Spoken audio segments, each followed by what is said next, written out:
Video করি, আজকে আর দোকানে ভিডিও করব না। আজকে এসেছি হচ্ছে সরকার ফার্নিচারের কারখানাতে, মেন যে কারখানা রয়েছে সেখানে এসেছি।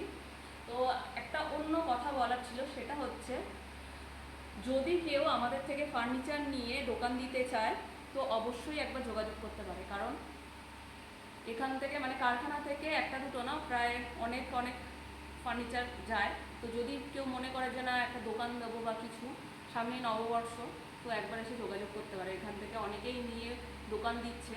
তো যদি কেউ চায় অবশ্যই যোগাযোগ করতে পারে। এবার কারখানাটা দেখিয়ে